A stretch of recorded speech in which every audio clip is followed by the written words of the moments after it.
History begins with writing. There is no doubt that it is a difficult but sure method to bring historical events directly from written sources to the present day. In our previous episode, we talked about prehistoric wars. In this episode of War Through the Ages, we will tell you about ancient wars. It is widely accepted that wars have led to great transformations in human history. Let's see how wars in ancient times transformed human history. Don't forget to subscribe to our channel to be informed about the episodes of War Through the Ages and not to miss our other content. Also, don't forget to tell us what you would like to see in our next video in the comments. Let's explore different content about war and war together. If you are ready, here we go. With the beginning of the historical ages, a paradigm shift was observed in wars. In prehistoric wars, political organization was more limited, but in ancient wars, organized structures now stand out. The establishment of the first city-states, i.e. sites, and the foundation of empires led to a significant change in perspective. Organized struggles against the rules and security threats posed by forms of political organization now emerged. As political organizations began to take the form of states, surplus value was provided in the field of agriculture. In this way, social classes emerged. Classes such as rulers, soldiers, and farmers contributed greatly to the continuity of social life.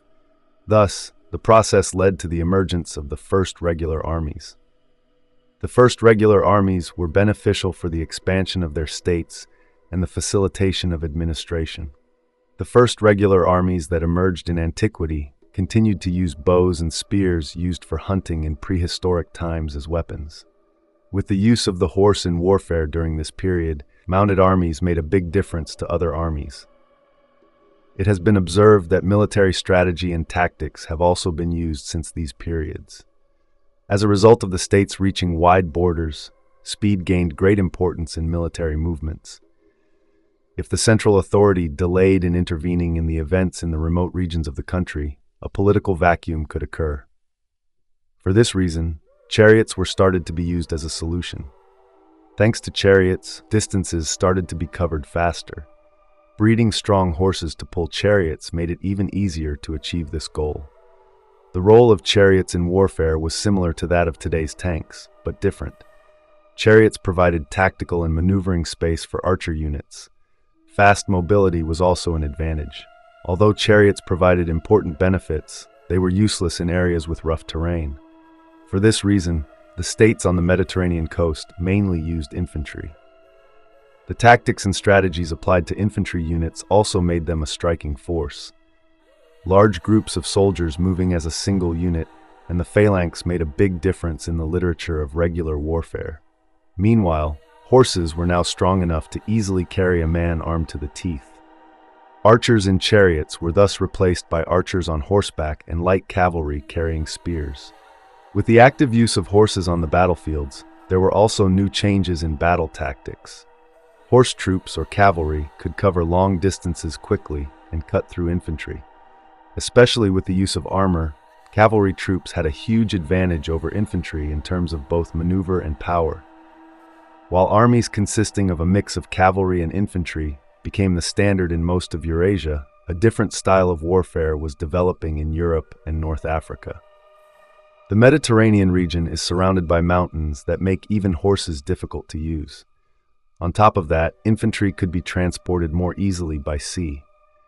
Therefore, the community that could have an infantry force that was not inferior to the cavalry force would be able to rule the region. For this reason, efforts were made to train and strengthen infantry units. In addition, naval battles are also among the prominent features of the period. The first naval battle in history took place in 1210 BC.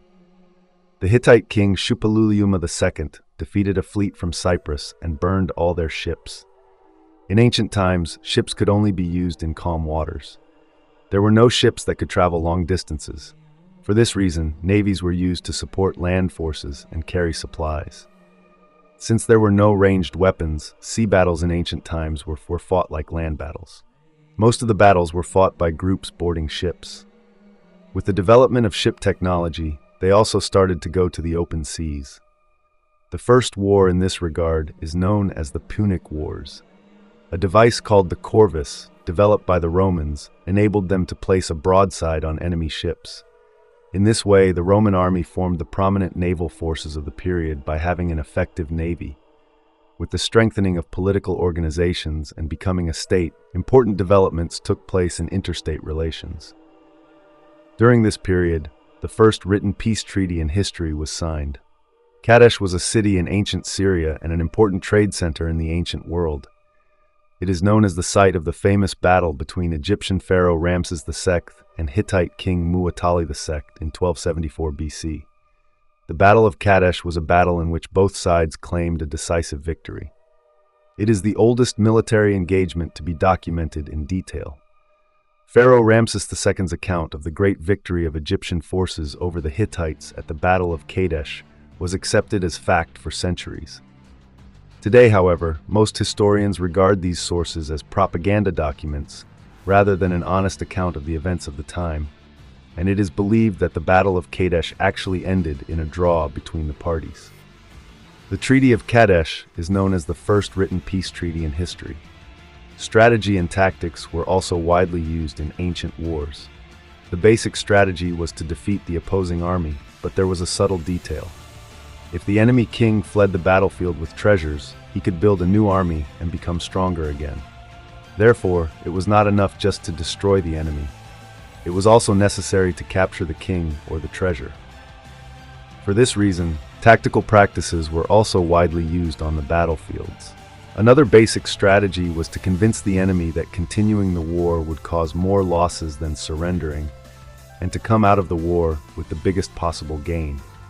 This is a way of forcing the enemy to surrender. Once the enemy had been defeated, the threat of siege, civilian deaths, or being taken away as slaves, and similar dangers often brought the enemy to the bargaining table. One of the most well-known tactical battles of antiquity is the Trojan War. The most prominent tactical element in this war is the Trojan horse. It is one of the first examples in history of an infiltration attempt to capture a city. According to the narratives, Odysseus thought of a tactic to get a group of men inside the walls of Troy. First, the Greeks actually left a huge wooden horse with a group of warriors on it as an offering to the Trojans and set sail at sunset. To make sure the Trojans got the horse inside the city, Sinon was chosen to stay behind and tell a cock and bull story about the Greeks giving up and leaving a beautiful gift.